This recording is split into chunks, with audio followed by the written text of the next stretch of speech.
Преку работна група и законски измени ќе се прочистува списокот на невработени лица во земјава, најави министерот за економија и труд Бесар Дурмиши.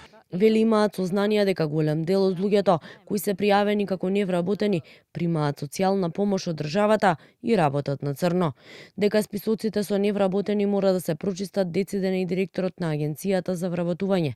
Вели станува збор за долгогодишен проблем и во најскоро време според него потребно е да се случат тие законски измени. Целта е да се најдат луѓе кои навистина го злоупотребуваат ова пријавување, зашто знаеме сите сме свесни дека еден поголем дел нивното пријавување како невработени лица е заради добивање на загарантирана минимална помош. Значи ова е долгогодишен проблем, но сега најново Европската реформска агенда нас не притиска минимум до 2027 година да имаме 40% намалување на невработеноста. Дополнително Дурмиши најави и проверка на огласите кои се објавуваат на веб страната на Агенцијата за вработување, каде според информациите се бараат кадри од различни сектори за плати под минималната.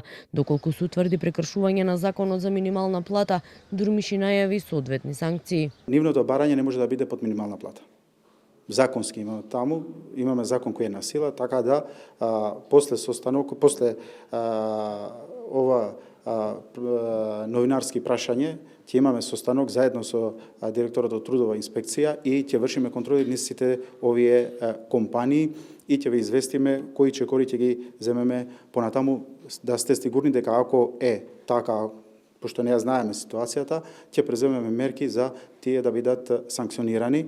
Инаку денеска беше промовиран оперативниот план за вработување за 2026, со кој според надлежните се обезбедува директна поддршка за повеќе од 10.000 граѓани со буџет од над 40 милиони евра. Според Дурмиши, фокуси натаму остануваат младите, долгорочно невработените, лица со попреченост, корисници на гарантирана минимална помош и останати ранливи категории.